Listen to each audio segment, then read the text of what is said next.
In the just concluded vice presidential election, the ruling NDA nominee CP Radhakrishnan defeated the India bloc opposition candidate B. Sudarshan Reddy by a margin of about 152 votes. Mr. Reddy was estimated to poll around 315 votes of the opposition bloc MPs, but he ended up bagging only 300. Obviously, there is evidence of cross voting, which is not a very good sign for the opposition.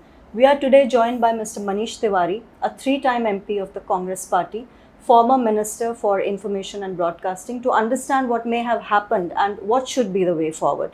Welcome, Mr. Tewari. I am Aditi Tandon from the New Delhi Bureau of the Tribune. Thank you very much, Aditi. It's always a pleasure having a conversation with you. Same here, sir. So, Mr. Tewari, we'll first start with the fact that there is evidence of cross-voting on the table.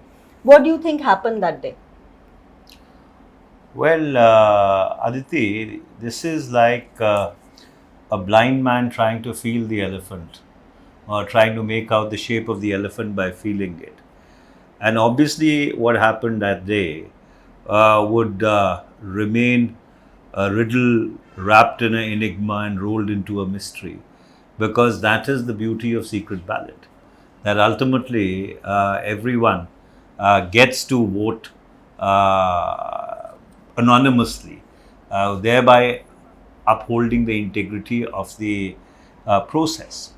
However, there has been a lot of speculation. A large number of people have been talking about the fact, statements have been issued with regard to alleged cross-voting, if at all it has taken place.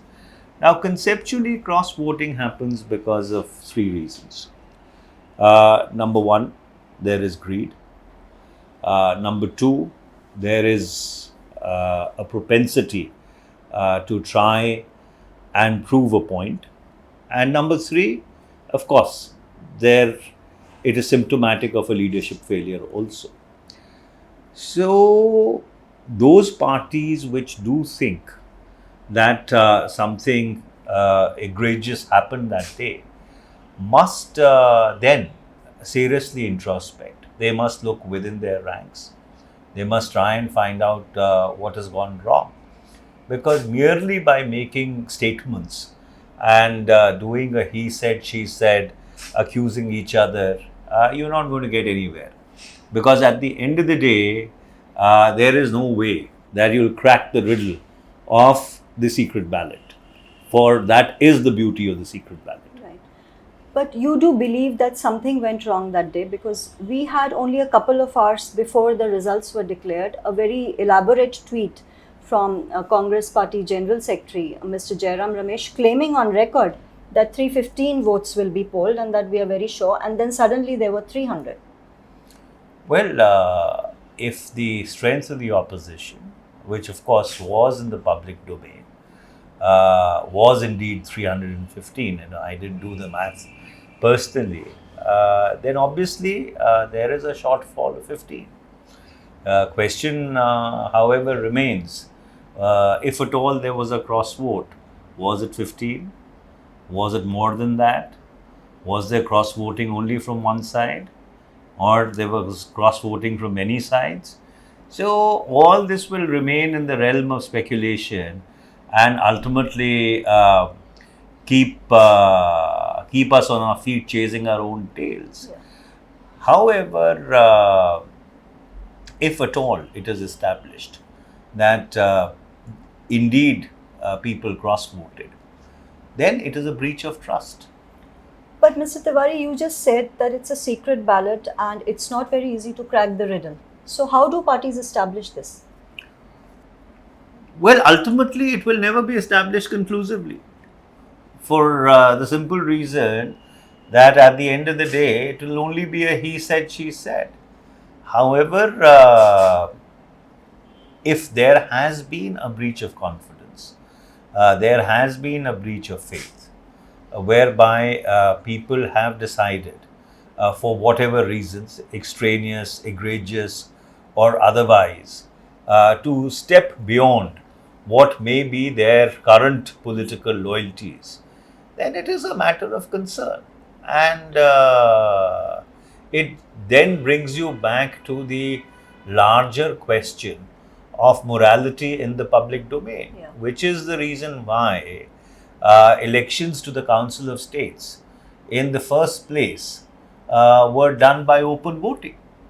In fact, this is precisely the malady and the malice and the allegations that bagfuls of money used to go around, which really perpetuated that constitutional amendment in 2003, Correct. whereby the voting now for the Council of States is an open vote. That's all. So, Mr. Tewari, do you think this particular episode reflects largely on the opposition unity? Because if you cannot ensure unity of ranks in such an important election for the second highest constitutional office, how do you ensure unity? The real implication would be on the presidential elections, Okay. where the electoral college, a year and a half down the line or 2 years down the line, would be much larger. So therefore, in this particular instance, the numbers in any case were stacked ostensibly in favor of the NDA BJP alliance, because this was a smaller electoral college. But where there would be a larger electoral college going across all the states, there the chips are really going to count, because if I understand it correctly, the BJP is in government in 15 states. They are in alliance in 2 other states. That makes it 17. Some states will change hands between now and 2027. In addition to that, of course, in the union territories, there are MPs who are from both the ruling party, the opposition. There are many independent MPs in the union territories. For example, the Ladakh MP is an independent. I think if I recall correctly from the top of my head, even the Dadar Nagar Haveli MP is an independent. So, or the Daman-Diu MP, one of them. And so under those circumstances, there isn't a very, very clear edge as you speak today, which the ruling alliance has 2 years down the line. You're actually correct, because if you look at the winning margin of Mr. C.P. Radhakrishnan, it is actually much lesser than what Mr. Jagdeep Dhankar got in 2022. Mr. Dhankar got 74% of the valid votes, and today we've got 60%. Yeah, because for the simple reason that if you look at the Lok Sabha, it is 240 to 320. So the margins are very close, and the government is not a majority government, it's a coalition government, dependent upon the crutches of 2 of its allies, the Janata Dal United. We'll have to see what happens in the Bihar elections, and the Telugu Desam Party, which of course Andhra will go to polls along with the national elections if they are held on time in 2029. And there is a lot which is going to happen between now and 2029. There is the census, there is delimitation, there is women's reservation, there is the one nation, one election. So therefore, there is a whole bunch of initiatives which are up in the air. There are lots of balls which the government is juggling. And each of these balls, if I can use the proverbial phrase, is a ticking time bomb. Which one is the most dangerous of all? Well, I think the most contentious is going to be delimitation.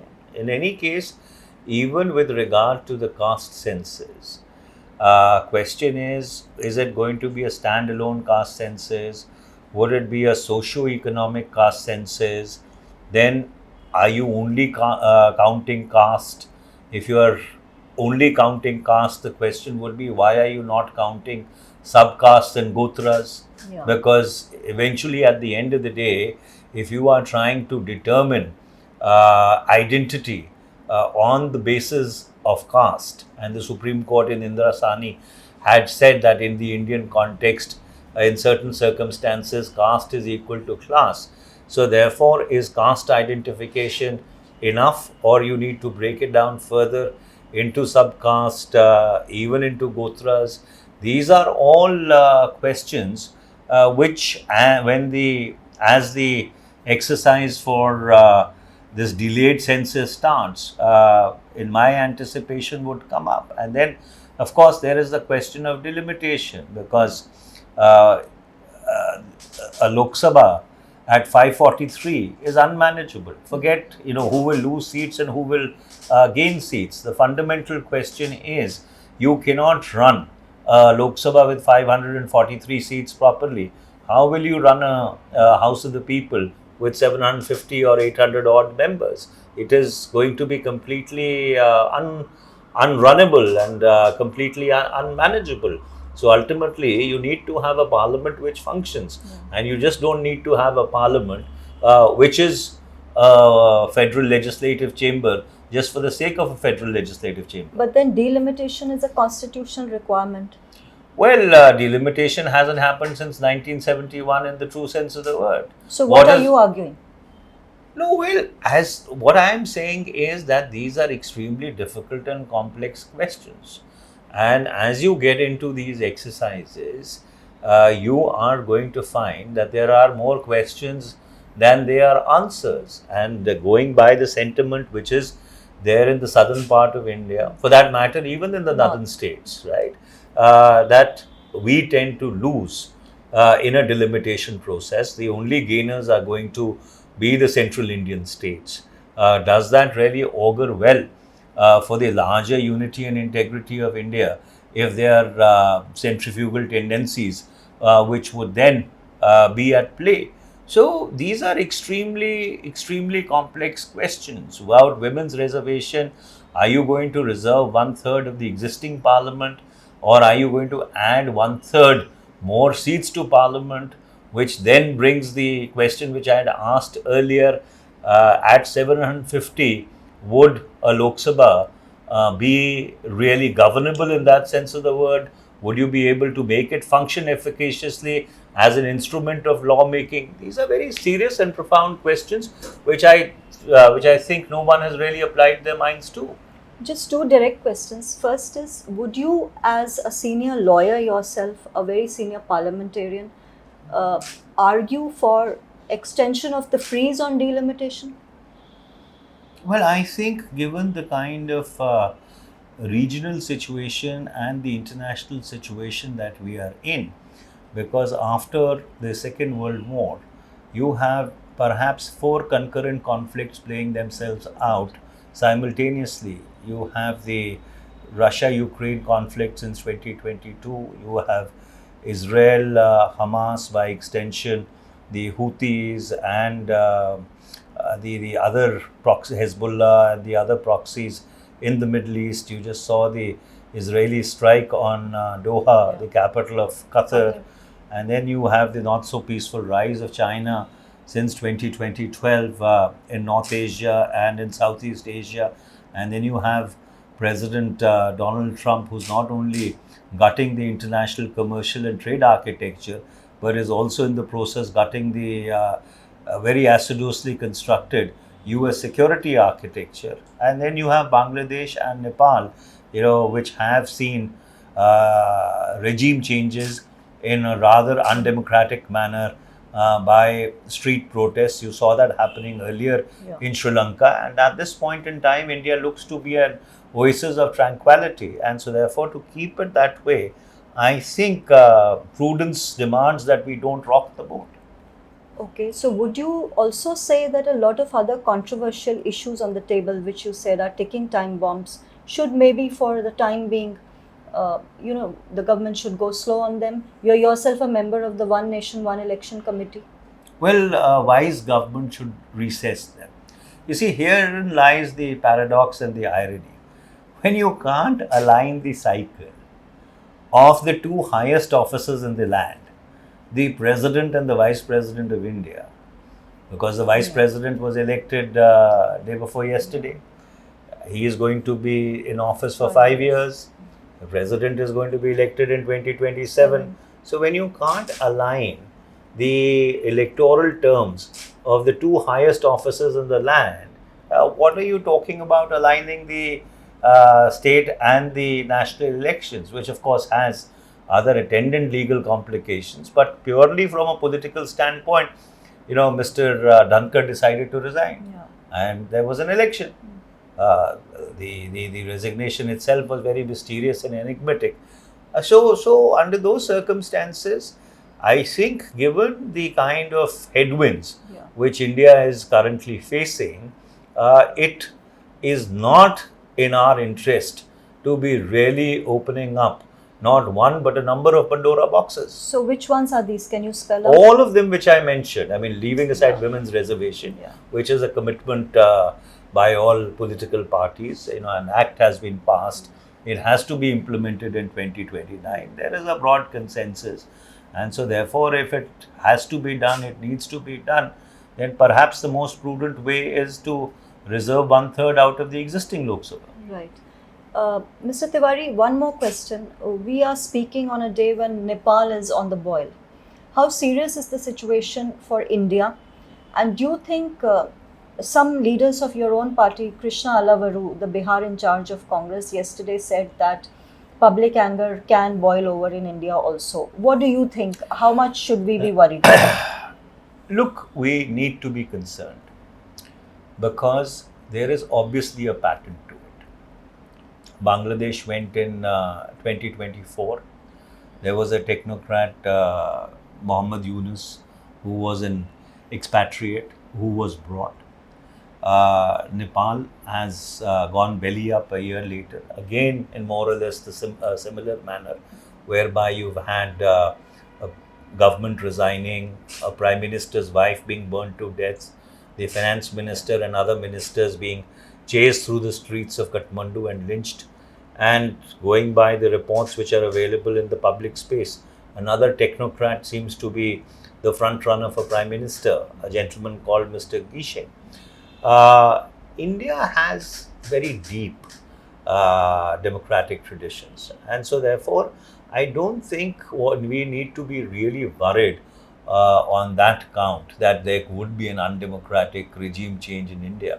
That is not my worry. My worry is what happened in the greater Middle East in 2010-11 with Arab Spring, and you saw the weaponization of social media.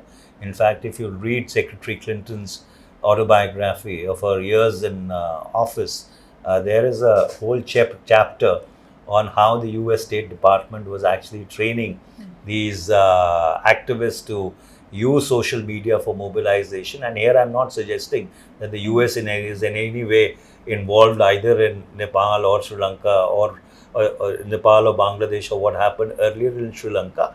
But the fact is that there is income inequality, there is unemployment. South Asia has a very young demographic profile. There's a mismatch between aspirations and what the state can deliver. So therefore, the weaponization or the ingredients of the weaponization of that angst are all there. So what we need to really figure out is what is going on in South Asia. We need to study what happened in the greater Middle East, where first Egypt was impacted, then Tunisia, then even Jordan, Bahrain were impacted to a lesser degree. Libya, it all started off with street protests when it ultimately led to the ouster of Gaddafi. So for India, do you think social media is the worry? No, I don't think social media is the worry. I think the worry is the weaponization of social media, because social media unfortunately has become unsocial media today, because you have everybody and their grandmother who has an angst about the fact as to why he was even or she was born in the first place out there, articulating it without restraint or responsibility. So everybody and his grandmother is a broadcaster today. In addition to that, you have semi-state actors, non-state actors, state actors who have systematically weaponized social media, weaponized information, the kind of algorithmic systems which now operate in this space. It is beyond the comprehension of the people who even created these instruments in the first place. Right. So therefore, the ability to disrupt the social fabric by disinformation, by fake news, and also coupled with that, the other attendant domain of cyber attacks. At what point in time does a cyber attack become an act of war? which then qualifies for a conventional response. These are questions which states have not really answered with any degree of them being thought through. And therefore, when you are in a phase of such uncharted turbulence, you need to be extremely careful. And if you can and you must maintain the tranquility of this oasis called India, which has kind of been able to till now, notwithstanding our internal contradictions and bitter political polarization, been able to weather the storm. Right. Just one last question, taking you back to where we started. Do you think the opposition India bloc is one? Because there is a lot of debate around that. There are contradictions. Look, politics is the art of managing contradictions. Lots of India bloc parties fight against each other at the state level. But they come together when they see that there is a need to create a national imperative and a national alternative. And these contradictions are not new to Indian politics. This used to happen even when the Congress system was in place, and the opposition at that point in time used to grapple with these same conundrums. The situation seems to have been to some extent reversed now. So I am not really very worried when people talk about the lack of cohesiveness of the India bloc. There are challenges and contradictions, but as I earlier pointed out, politics is the art of managing contradictions. Right. Thank you so much, Mr. Tewari, for your time. Thank you for watching.